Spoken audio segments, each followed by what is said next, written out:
Previously, I decided to start a Facebook group called I Have Anxiety and That's Fine. The response it has gotten from you guys has been amazing. Our new favorite thing. This is Halloween. What do we do? What are you gonna get? All of it. You look hot. Oh my goodness. So anyway, that's what we're gonna wear on Halloween night when we go to the parade.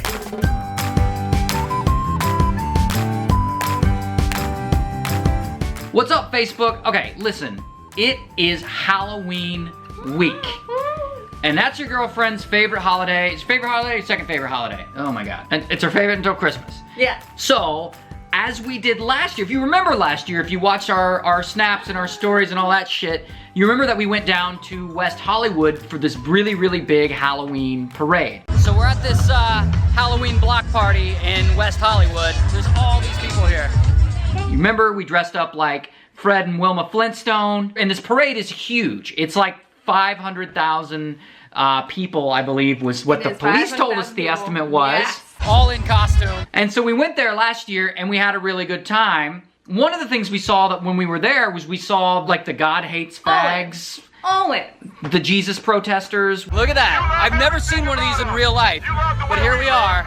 There is an anti-gay protest right here in front of us. This is They're incredible. protesting our gay relationship. I guess so. They're there every year. Right, there every year. It's a little comforting. With their because it's ridiculous like something I signs. can always count on. I don't even know what they're protesting. No idea. What, are they protesting Halloween? Are they protesting it because the parade is in the gay part of town? Seems a little silly. I just remember while we were there, I yelled really the only thing I could think of at them. Told them to go back to the Stone Age with that bullshit. Go back to the Stone Age! You see, because the Flintstones, you see. Anyway, so this year we go back to the same parade. Now remember, this is a shitload of people. This is so many people that before I go out into this crowd, like we have to go hit up a Mexican restaurant and get margaritas. Hi, there he is. I dressed up as Sylvester the Cat. She dressed up as Tweety. We look fucking adorable. Happy Halloween. Say happy Halloween. Happy Halloween. Sucker. So we get there. We get into this crowd of 500,000 people, and these All in guys costume. they All all, in costume. every single one. I mean, these are some of the most elaborate costumes you've seen. Some of this shit's Comic-Con level. Someone's got feathers, and there was like a full Ghostbusters team. There was a full Power Rangers team. Yes. Go, go, Power Rangers! Yeah. And we're there, and who do we see? The God hates fags protesters again. Again. There we go. What are they protesting? Knock it off! As Sylvester, I yelled at them, really the only thing I could think of to yell at them. Grab him by the pussy! Grab him by the pussy! You know, I had a lot of margaritas. It wasn't my best night for punchlines. Anywho, we walked through the whole thing. I got recognized a lot. A lot. That's part of the reason why that crowd is like hard to handle. Somehow they know it's you, even though you're Sylvester. Suffering succotash! Here's the best part. People came up to him and was like, dude, I didn't know if it was you or if you were just in a Ray William Johnson costume. My name's Tom. This is my Ray costume. What the fuck is a Ray William Johnson costume? What is a Ray William Johnson costume? What does that even look like? What is that? Is he wearing a mask? Not to mention the fact I was in a giant cat suit. I'm clearly dressed up like Sylvester. Yeah, they got your costume all wrong. Definitely.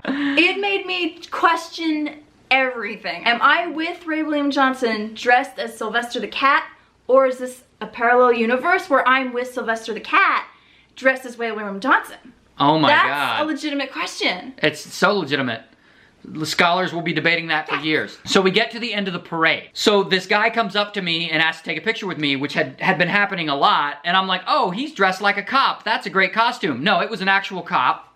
And he was there with a lot of other actual cops. And what had happened was, I guess it was like this big scene because this dude got drunk as hell at this parade. And when I say drunk, I mean this guy was not functioning. He was out. He was not moving. He was not walking. I'm helping.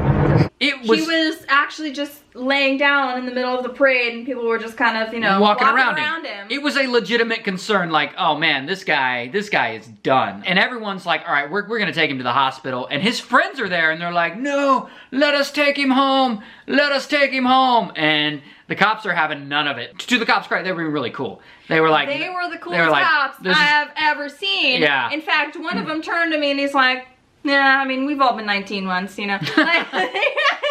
So his friends are overreacting a little bit, and I don't think that's helping. A little overreacting. A little bit. Like they're really, really, really upset.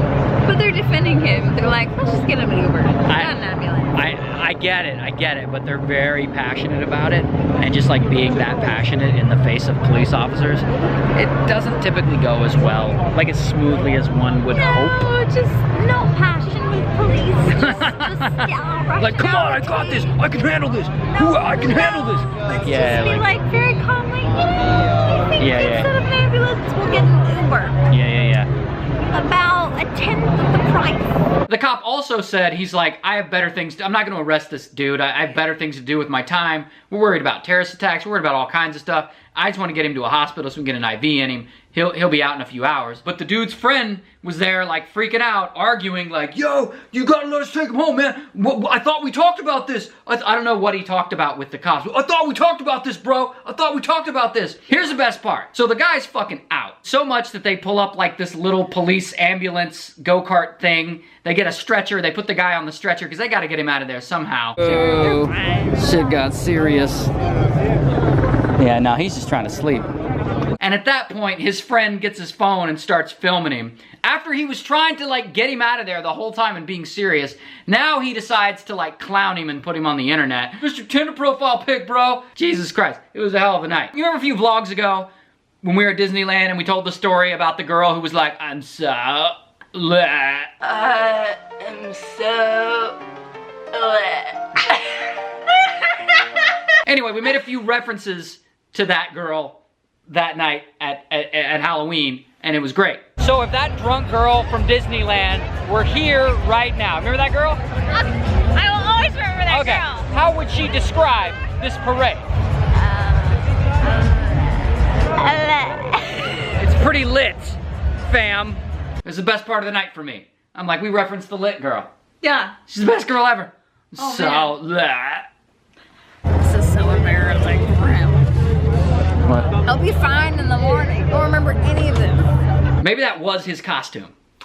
Oh my God, we didn't even think about that. A dude passed out. He's just, that's a great costume. Oh my God. So as we talked about in the last vlog, we're running this anxiety support group. So it has been coming up a lot in conversation in our lives, okay? We were out by the pool. We were talking about it specifically in relation to how it affects Kelly and how it affects me. Why do I have social anxiety? And I think what it comes down to is an over-responsibility on my part for other people's feelings. If I'm having a conversation with someone, then in my head thinking about all the things that I could say and then how that might affect them, what emotion that might bring out in them. I'm always trying to make people feel good, but then I'm always worried that they might take what I say negatively, and then that's what causes me the anxiety. And I remember specifically the first time I felt it. I was a little girl and my mom was trying on new clothes and she turned to me and she's like, do I look fat? And I was like, yeah. Okay. Like, I didn't know that that's not, you're not supposed to say that. You I hadn't been conditioned savage. yet by society, right? I was just being honest, not trying to be mean, but honest, right? Okay. And she had such a negative emotional reaction from that I had the first thought of, oh, people might be hurt by things I say. Uh-oh.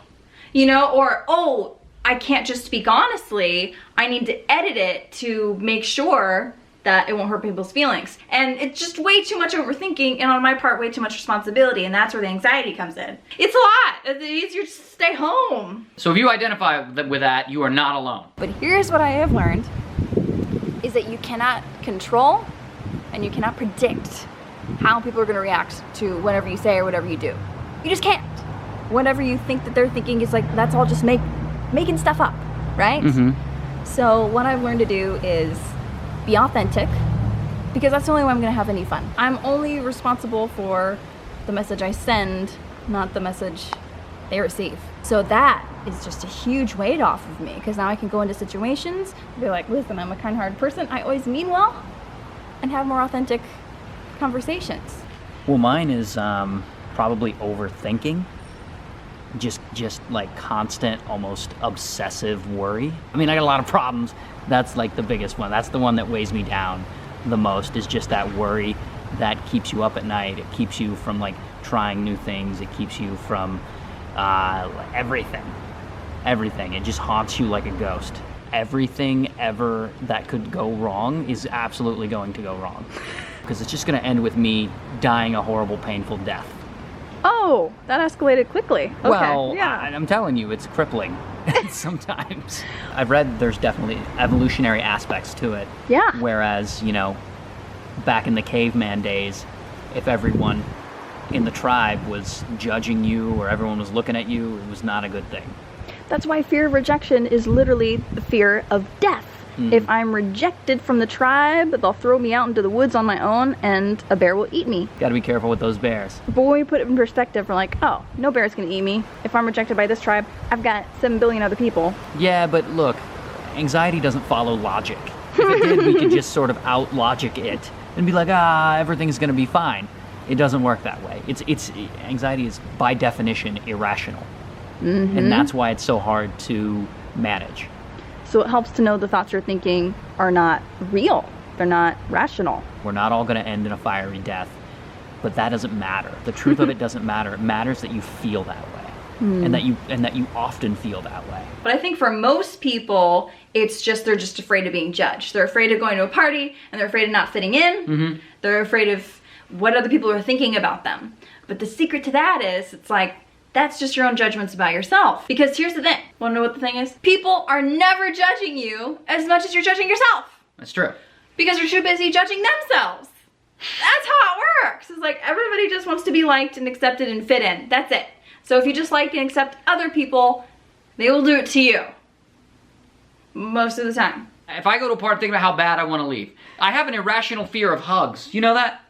I know about that. So good to see you. Yeah, I'm not a hugger. So I did a sketch about how, like, I'm not like a hugger. Did a whole thing about it. It's pretty funny and everything. Hey, we got a call about a disturbance in the neighborhood. Someone refusing to give a hug.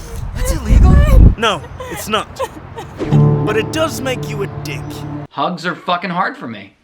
The I'm They're not really a hugger hard. sketch. That's still my favorite sketch you've ever done, by the way. That was based off of a true story. Was based off a true story. That happened. So a few months back, Kelly and I went to a wedding, right? And her friend was the bride. Kelly introduced me to the bride, and the bride, she was like, we hug in my family, and goes to give me a hug, and I'm like, good. Hugging's not my thing, but that's cool. And I'm just standing there like, oh my God, I'm taking responsibility for everybody's feelings. I Right. feel bad for her and for him, and it's Right. all my fault. It becomes the longest, most awkward pause in United States history because I just rejected this woman's hug.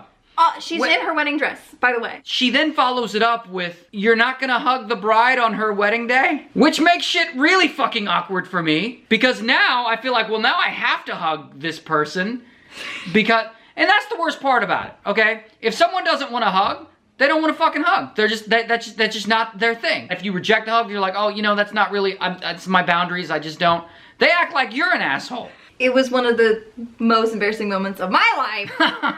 I can only imagine what it was like for Ray. That was a big one. But here's the thing. Do you want to know what's so great about it? What's the thing? You turned a negative into a positive. You made it into an amazing sketch. Yeah, I did make him do a Right? sketch with Maggie, yeah. So then I was like, you know, so anxiety, it's like it can serve some purposes. I couldn't help but overhear that you refuse to hug people. And as a man of the Lord, I can confirm, you're going to hell. I can vouch for that. God damn it. I did end up hugging her. It was the first and it was time, awkward. It was the first time I've super ever awkward. seen It was the most anyone awkward. reject a hug. Ended up giving a hug like, my God. oh God, just, okay, it was awful. Everyone wants to be loved and accepted, but don't touch people where they don't want to be touched. All right, fair enough. That's the rule. All right, guys, I'm gonna get off here because I got a show. I gotta go catch a plane. I gotta fly to Nebraska, and I gotta get on stage and be awesome. I will see you guys next week.